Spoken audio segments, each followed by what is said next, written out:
Hello everyone and welcome to a Digest and Invest by eToro special episode today. Today I'm joined by Nic White. Nic is a professional rugby union player making over 200 senior appearances as a scrum half and is currently playing for the Brumbies here in Australia in the Super Rugby League. Nic is also a highly successful international player making over 47 appearances in the Wallabies Gold after making his debut back in 2013. So Nic, great to have you with us. How are you today? How have you been? I'm good, thanks. The sun's shining down here in Canberra, which is what you always take that day night as a bit of a blessing. And no, pretty good. We're halfway through the super season, so got a bye this week, and we're travelling all right. We're pretty happy with where things are at. Yeah, so as we say, Super Rugby's back. You reached the final last year against the Reds, just missed out. It was a great game. Do you think you guys can go all the way this year? Yeah, the last couple of years, we played the Reds in 2020 down in Canberra. Got it over them, and then then we played them in Brisbane last year, and they got it over us. And yeah, look, it's this season's back to Super Rugby as we know it with the Kiwi teams. So yeah, we've played all the Aussie teams. We're 7 from 8, but like I said, we've got the bye, and then we head into the Kiwis. So look, without too much disrespect to the Australian teams, I feel like the competition starts now.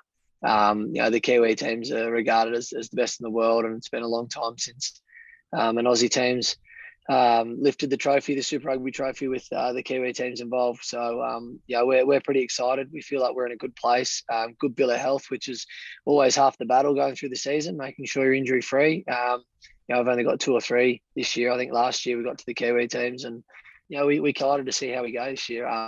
Feel like we've been slowly building over the last couple of years with a young squad. So exciting times ahead. Yeah, absolutely, absolutely. So Nic, you've obviously, as I mentioned at the start there in your introduction, been a very successful rugby player for many years. So I want to find out a little bit more about your career, how you sort of got into rugby, and how you've really embedded yourself as arguably one of the top Australian rugby players that we have in this generation. I appreciate that. How to start? I started just playing football. So for Australian soccer, when I was Professional. much younger, and all my mates were playing rugby. So I come home from school. I think I was about 12. Said, look, I want to play rugby to the old man, and yeah, the nearest rugby team was about a half an hour drive from us. So I lived in a country town, Scone, about 5 or 6 thousand people, and we had to go 2 towns away to find a team that I could play in, and look, I absolutely loved it. I loved playing with my mates, and to be honest, not a whole lot's changed in that regard. Like, I still just love the camaraderie. I love that I get to go to work every day, and I've got 45 close mates, which is pretty special in a workforce. And yeah, that's how it started. And I wasn't the type of kid that come through the school ranks and was like a schoolboy protege or anything like that. I only made 1 or 2 rep teams, and growing up certainly didn't make any Australian schoolboys or anything like that. And I was very lucky that the Brumbies were heading up to a school that I was going to watch Will Skelton play against us, and they happened to see this little kid just chomping at his ankles, and they thought, oh, they invited me down to Canberra just to see if I want to come down and join the academy. I think at the time I was a 9th or 10th string halfback at the Brumbies, and as the saying goes, you stick around a barber long enough, you'll get a haircut. So I guess one thing I always had on board was I was pretty persistent and resilient, and I just stuck at it. Eventually got my chance in 2011, and I took it with both hands. So haven't looked back, and it's taken me all around the world, which is another thing I absolutely love about rugby. Is it's taken me to the south of France, to the south of England, and now back to Canberra. So not too bad for a boy who come from a small town, middle of New South Wales. So you're pretty gritty. I think that's what we get from that. Are you sort of maybe a player that people hate playing against you? I might get that sort of feeling sometimes. Yeah, I think definitely. Like I'm not the player in the squad that's the most talented by any means, but I feel like I'm where I am today through hard work, and I think that is what people see on the field. Is I go and I go and I go, and I won't give up. So in terms of playing against me, I understand it, and for supporters that support the other teams would find me quite annoying, but it's just the way I am, kind of, and on and off the field, I just I'll just give it a red hot crack and see how I go, and it's gotten me to now. So it's something I'm a little bit proud of. That I was never the most talented, but I just stuck at it. Yeah, well, even if the opponents don't like you, I'm sure that the your own team will love you, so that's not a problem. You mentioned a little bit there about sort of your career taking you across the world, and you obviously played in England yourself for the Chiefs, and we've got the English boys coming over this year for a tour. That's going to obviously be a great test. What was it like sort of playing over in the UK? And of course, you've got to be looking forward to the English boys coming over. Yeah, I loved my time over in the UK. Rugby's, I'd say, a bit more popular over there. I thoroughly enjoyed playing in front of the packed stadiums week in, week out. Down in Exeter, the stadium would be packed out 6 weeks in advance. Hardest ticket to get in town.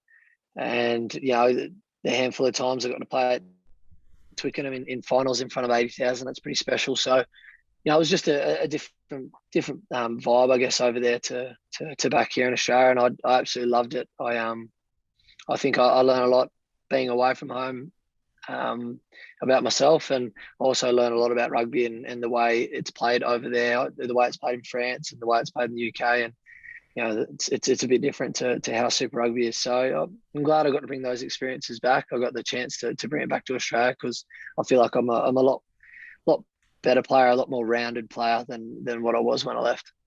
Yeah, perfect. So this is an investing podcast, so I'm going to bring in a few comparisons here as we delve a bit deeper.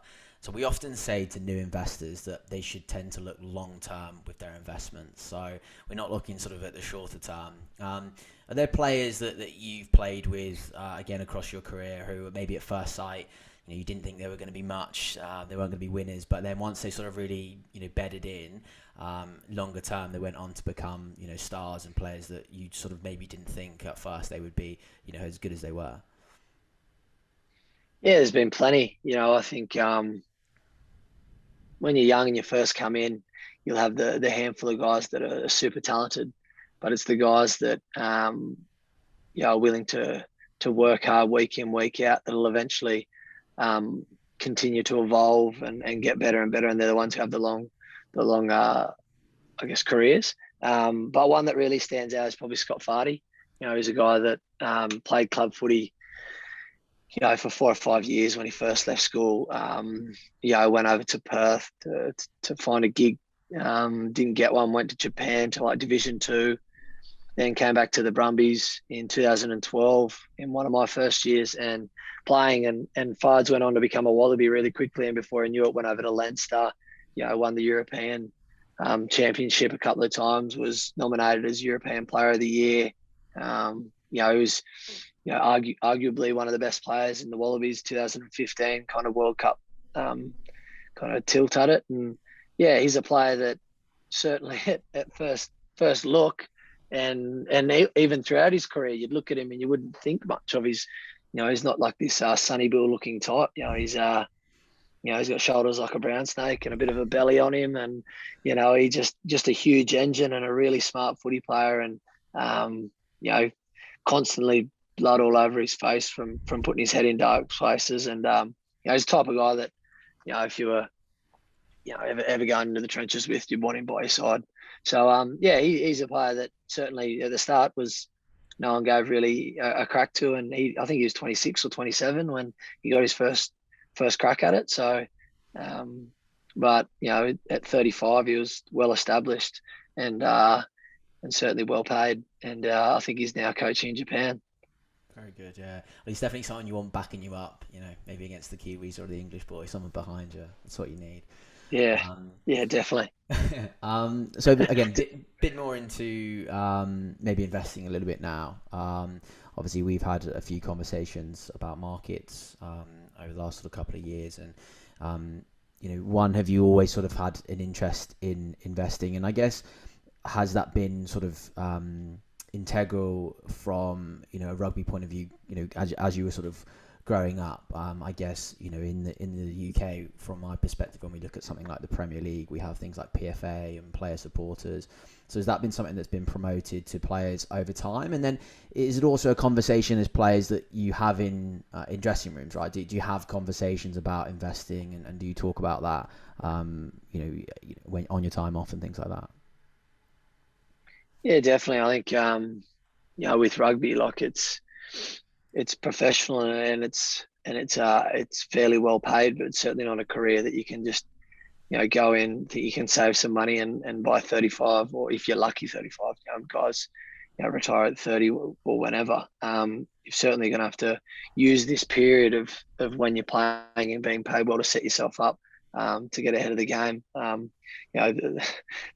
There were a handful of guys when I first started playing that thought that when they retired in their 30s, that was it. They just never had to work again. I was like, I think it's a rude shot coming for you, my friend. But we were kind of told like early on that you got to make smart decisions as soon as you started getting paid, quite well, because your career is only 10, 12 years, and make the most of it. And I think early on I probably didn't take that advice on as well as what I would like to.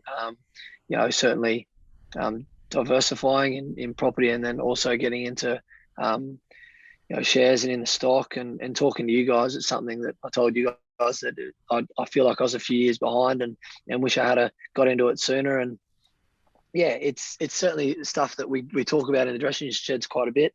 Guys have got some war stories where things don't go so well, and plenty of guys will tell you, and they're happy to tell you about the stuff they're doing well. They always are. You hear many of the bad stories, but it's something that I feel like still, if I could pass on to the younger guys to be smarter around it earlier on in their careers, because it will set them up towards the back end. I and a lot of guys around my age, and talking to them probably just a few years too late to starting to think about these sort of things. Yeah, and like you say, if you can pass that on for maybe what you didn't get in your younger years, and can help that sort of newer generation, like you say, maybe learn from some of those stories that you've heard in the dressing rooms that didn't go so well, and that would be pretty useful. So then, one of our sort of eToro USPs, one of our unique selling points is that we offer our sort of copy trader system, which obviously allows you to automatically make the same trades as other top investors. So would you, I guess this would be the first question, ever have trusted one of the players that you've played with to copy their investments? And if you would have, who would it have been? Oh, look, I think firstly, I think that's easily was the biggest talking point when first starting our relationship with eToro, all the boys talking about this copy trading. I think that was the thing that excited us most, because as rugby players don't know a whole lot about it, but if you can follow someone that does know what they're doing, I think you feel a whole lot more comfortable. If there was one player I'd feel pretty comfortable, it's probably Matt Tamua. He's pretty smart, pretty across kind of, I guess, these sort of areas. There's a few other boys that are pretty sharp, but yeah, if I was to trust anyone, it'd be Matty tomorrow. I think he's doing all right out of it. So yeah, it's pretty nerve wracking though. With your own money, who you trust it with. So the copy trading stuff's pretty good. If someone you can see is doing well, then you can just follow their trades. That's something that I certainly have looked into. Yeah, a lot of the boys, when we had our recent camp, a lot of the boys just turned straight to hoops. I think it was just that sort of captain side of it, just that leadership. They were like, yeah, hoops, Michael Hooper, definitely. I think they just looked at him for that leadership. And then when we spoke to Hoops, he was like, Yeah. I don't know why they'd copy me. he was like, maybe, but maybe because I know hoops a bit better than those boys. maybe, yeah, that might be why. So obviously we're talking about the copy traders there, and we call them here popular investors at eToro, and we consider these our sort of elite investors. They're dedicated, they're consistent with their investments, and they do some of the most in-depth research. And I guess that then translates into being an athlete as well. You've got to be dedicated, you've got to be consistent with your training, and you've really got to give your all. So what does it take to be an elite athlete and to, not just get to Super Rugby or to play in the Premiership in the UK, but to go on and be an international athlete and play for, one of the most famous rugby teams in the world, which is the Wallabies? Yeah, it's pretty it is pretty hardcore. Like I missed, I missed all 18ths and 21st, and a whole heap of didn't go to schoolies, which for us, when you leave school up on the Gold Coast, I didn't go to any of those sorts of things. I missed a lot of big weekends that, a lot of all my mates were doing when they first left school and in those early years straight out of school. So there's a lot of sacrifice there that, if it's what you truly want, you don't see it so much as a sacrifice. You see it as what's necessary. So from that point of view, I never found that side of things hard at all, because it was what I wanted. I wasn't being forced to do it.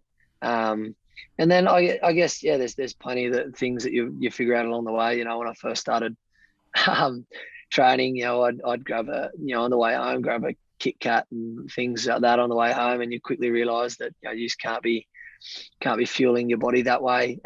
So you learn pretty quickly about your diet, and that has to be pretty strict. And you quickly learn also that you start to see your performances go up and down as a young fella, and you start to find out from people, well, how do I get that consistent? You start to get your routine consistent, and this will help that. So you have to be pretty strict on your routine throughout the week, what you're doing, in order to make sure that even when you're off your game, it's still not too bad, and then when you're on, it's good. So that gets that level of consistency, and it takes a lot of commitment. It's easy to say and pretty hard to do these things. When you go into a buffet and you got to eat well, and you do have a heap of distractions outside of life, and you have to say no to a lot of things. It's easy to say and pretty hard to do, and I've seen plenty throughout my career that are certainly more talented than I am fall to the wayside because they didn't have that level of commitment. So when you're talking about getting that back towards copy trading, like that's the sort of commitment that I give to rugby. And if I can copy someone that has that sort of commitment and knowledge in investing, well, then it makes sense to copy them, doesn't it? Because I'm doing it in rugby, and if they came across to the rugby world, come into training, I'd throw them under the wing. So I'd know a fair bit more than them, and vice versa. So I'm not going to pretend like I'm going to jump in and know everything, because rugby's my world, not investing. Yeah, absolutely. And I must say, you talk about the dedication and the giving up of things. When we obviously were at the camp the other day, there was lots of free alcohol flying around, and food and things like that, and just the commitment to not drink alcohol and just to go back to your rooms, and obviously you have training the next day. You've got to admire that for sure. No one's interested in that side of things, and even with all the free chocolate on offer from Cadbury's as well, you boys were pretty resilient to that as well. Although I did see a few of the boys take a few home, but there we go. We'll wrap things up, and we'll fire out some sort of teammate questions to give our listeners into some of the boys that you play with to let them know what it's a bit like. Who is the most intelligent player in the Wallabies squad? And we'll have two answers to this question. Most intelligent from, just knows everything, great general knowledge, but then most intelligent in terms of playing on the pitch, right? Because, you can have a workhorse, but you can also have somebody who's got a great rugby brain. Same that translates in football, right? You just see players you just know are just geniuses on the pitch. So, most intelligent in terms of just general knowledge, a guy that just knows everything, but then also who's the smartest player in the Wallaby squad on the pitch. Yeah, that's hard. Obviously, with the rugby side of things, hard to go past the halves. The nines and tens. Off the field, I think Hoops is pretty intelligent. Very it's obviously he's pretty book smart, but he's also pretty street smart as well. He's pretty savvy, very socially smart as well. Very well rounded. Real smart guy on the field. It's hard to go past Quade. He's a guy that just understands rugby really well. So yeah, usually it's your 9 and 10s. And yeah, he's one of the better ones I've come across. He's the type of guy I'll sit down and have a chat with and come away with learning something from. What was it like having him back last year? Must have been fantastic having him back in the squad. Yeah, yeah, unreal, especially because he's had a couple of years away. I think to get back and reflect and then come back in, and I think when you step away from it, you see things a little bit differently again as well. Like sometimes you get caught in this rut of seeing things one way, and rugby's part of me in different ways. So he's gone over to Japan. Um, he's stepped back from the Wallaby environment. I think looked from the outside in and gone, I think I can like fix this or like offer help this way. And he's awesome for the younger guys. Like we've got such a young squad, so to have him coming in and those guys hang off every word and to know that or every word is pretty accurate. It's it's great to have him back. That experience, but also unbelievable player. Yeah. So community is a big part of what eToro is. We've obviously have that social side, but how important is community and togetherness in the dressing room? And which player would you say has the biggest impact in the dressing room? Huge. I think rugby gets to a point, especially at Test footy, where everyone has systems and structures and everyone's got talented people and everybody works hard. So it comes down to this like really little element of how hard you're willing to work for the good. And when you create kind of like this bond and this brotherhood, which takes a lot of time to create that culture, and the right people, a lot of games end up being won and lost, especially at the top level, just on those little couple of percent there. So they're so important, and yeah, that's kind of how does it manufacture like in the dressing rooms. It's very important. So who's the most important in there? Who has the biggest impact? Look, it's funny, guys like Marika Corambetti, he has a huge impact in there. Like just his demeanor, the way he goes about things, how hard he works on the field, how much he's willing to empty the tank on the training field. And yeah, there's plenty of guys, to be honest, mate, like plenty of guys that contribute so much to how much you build it up. And, it's something that you have to continually work at your culture. So I think we're doing a pretty good job at the moment. And yeah, if I don't, it's very hard to pinpoint one at the moment. But yeah, Marika has a huge impact on the squad, and especially when it comes to on the field. What about maybe outside of that? So when we talk about outside the dressing rooms, maybe on the bus on the way home, Yeah, in terms of social, who's the guy that's piping up? yeah. Who's the loud one? Maybe might be one of the Oh, younger guys, maybe. yeah, probably 10 yellow Tupo.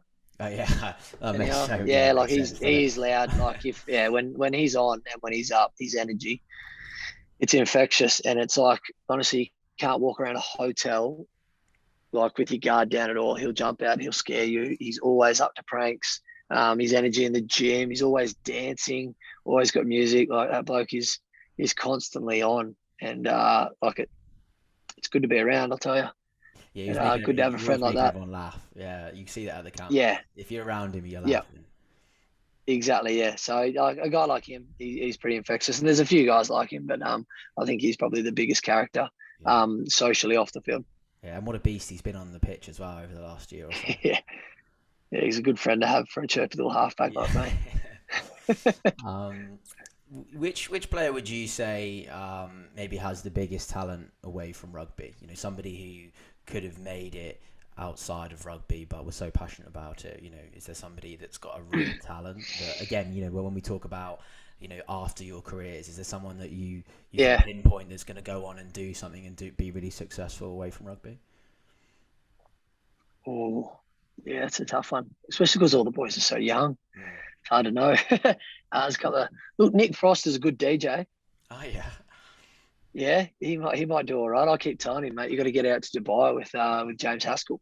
yeah, right, yeah. um, um, look, Matty Tamua, he's got a fair few cafes. I can see him doing all right outside of that.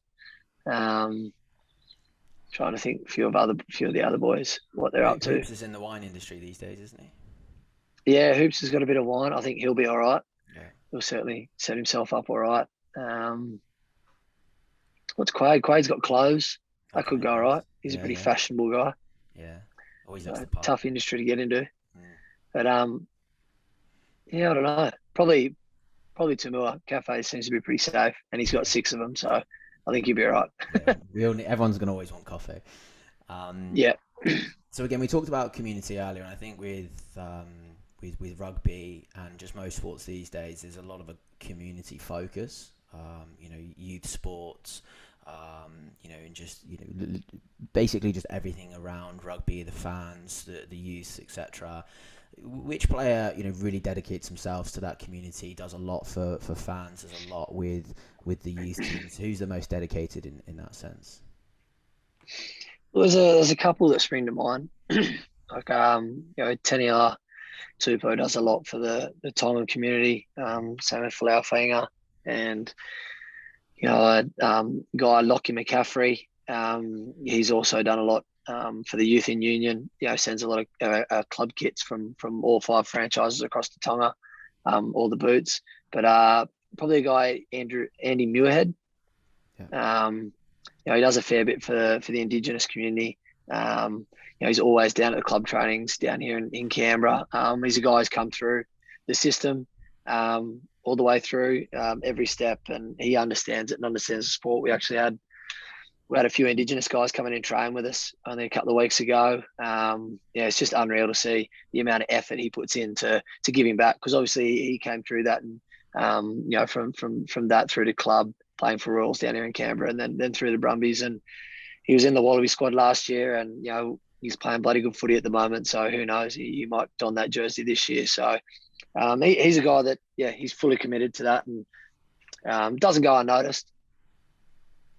Yeah, and I think you need that, right? Especially with the support that you get from the youth teams and from fans to give back. I think again these days you're looked upon to do that. So that's fantastic. And then last one, who's going to be the best coach at the end of their careers? And will we see you in a coaching role, Nick? I think most guys would say me, just because I feel like it's just the kind of the way I train and play. I kind of almost I drive the side as if I'm almost a coach. Yeah. Get into the guys. I'm pretty vocal on the field, very vocal on the training pitch. With kind of how I see things, and not always into guys, try my best to make sure guys don't make the same mistake twice, and understand why we do things the way we do things. And like I said before, rugby can play 1,000 different ways, but we've got to commit to one way and be all on the same page, and do it that way, and have a clear understanding as to why that is. So it's something that I could see myself doing maybe down the track. Certainly had conversations about it, but I feel like keep telling those guys I've still got a fair few years left in the belt playing, so we'll leave that for a few years down the track. But who else? I think Tom Wright. Tom Wright would be. He's pretty knowledgeable. Obviously, any of the guys that know the game really well, but then also they've got to have a passion for wanting to do it. And a guy like me, like I spend most of my minutes away from the game, watching the game. So like I live and breathe it. So I know a lot of guys that are good at rugby, love to get away from rugby as quick as they can, as soon as they're away from the training pitch, and get away from it. I can't wait to go home and watch some more footage. So I a bit of a nose in that degree, but I enjoy it. So maybe one day down the track. Another quick question to follow up on that, and it's interesting because I watched something the other day which was talking about football back in the UK, and there were players that don't like it. And again, you don't have to name names here, but have you played with players in the past that just don't like the sport but just play it because they're good at it? Have you played with players like that in the past? We've got a few in our team for sure that almost to them it's just a job. For me, it's an absolute passion. I love it, and I tell people I've never worked a day in my life, but certainly for some guys it is. It's just something they're very good at, and that they'll step away from it. They won't watch any games on the weekend, and they'll go back to their activities outside of rugby, and potentially they've got a better balance than I do. Maybe my balance is super warped. I'm not sure, but I kind of feel like at the top end, your balance is a bit warped, and who's to say who's doing it the right way? I don't know. But I've certainly got players that they. I say I actually had this conversation a couple of weeks ago, but I had a conversation with a guy. I said, the best day of the week is game day. Like, there's no better day in the week than game day. And he goes, mate, there's no better week than the day after game day, the day off. And I said, mate, what are you talking about? He goes, the day off, Nick. That's the best day. I go, all right, mate. So, but yeah, so there's certainly players like that. But look, that if we're all the same, it'd be pretty boring. So it's the way to be. Yeah, absolutely. Well, Nick, we'll wrap it up there. Thank you very much for joining us. Obviously, good luck for the rest of the season with the Brumbies, and good luck for the rest of the season with the Wallabies as well, especially when those England boys come over. I am going to stay biased in that, but good luck, and thanks for joining me, mate. Can't wait to take on the Poms. Hey, bring on the boys. Thank you very much, Josh. Appreciate it. Pleasure. Cheers, Nick. And for more on investing at eToro, please go to our eToro Academy, where you can find guides, podcasts, and webinars. And we'll be back very soon with another episode. Thanks, guys. Take care.